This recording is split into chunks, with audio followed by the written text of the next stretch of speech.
நாங்கள் உயிர் காப்பாற்றாலும் எல்லாத்தையும் பொறுத்து பண்ணிட்டே இருக்கோம். எத்தனை உயிர் இருக்கு, எத்தனை அசம்பாவிதம் இருக்கு, எத்தனை அடி வாங்கிருக்காங்க.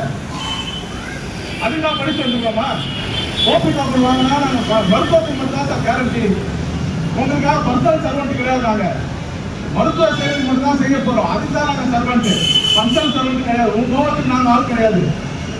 நோய்வாய்ப்பட்டாலும் நீங்க வரீங்க உள்ள, உங்களோட உடம்பு சரியில்லைன்னா அதை நீங்க அக்செப்ட் பண்ணிக்கணும்.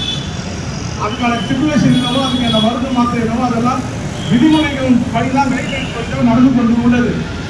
நாங்களாம் சும்மா வந்து ஒரு அப்ராக்சிமேட் ட்ரீட்மெண்ட்லாம் பண்ணுறது கிடையாது. எல்லாத்துக்குமே விதிமுறைகள் வைத்து தான் நாங்கள் மருத்துவம் பார்த்து கொண்டிருக்கிறோம். அரசாங்கம் நிர்ணயித்த பணி நேரத்தில் தான் நாங்களும் வேலை செய்து கொண்டிருக்கிறோம்.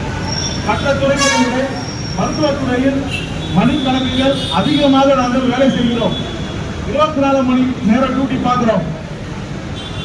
இது இவ்வளவு உழைத்து கொரோனா டைமில் உலகத்தை காப்பாற்றிய மருத்துவர்களுக்கு ஒரு நன்றி கடன் கூட மக்களிடமிருந்து இல்லை.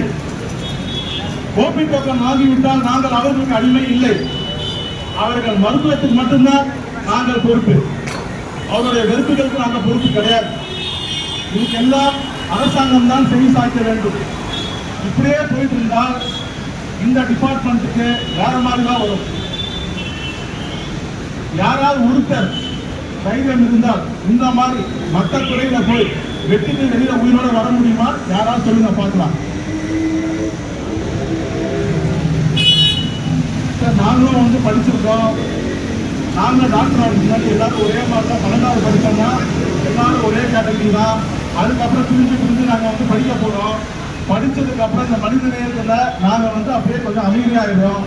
எல்லா டைமும் அமைதியாக இருக்க முடியாது. அந்த குடும்பத்தை பற்றி யாராவது நினச்சி பார்த்தீங்களா? அந்த டாக்டருக்கு கட்டி கொடுத்து குடும்பத்தை பற்றி நினச்சி பார்த்துருக்கீங்களா? இல்லை யூடியூப்ல 10 கமெண்ட்.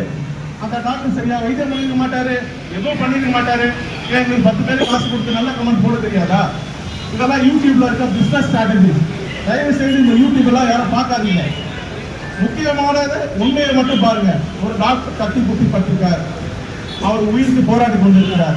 அவரோட குடும்பத்தை பத்தி யாரும் நினைத்தீங்களா? அவர் எத்தனை உயிர்களை காப்பாற்றிருக்காரு யாராவது சொல்ல முடியுமா?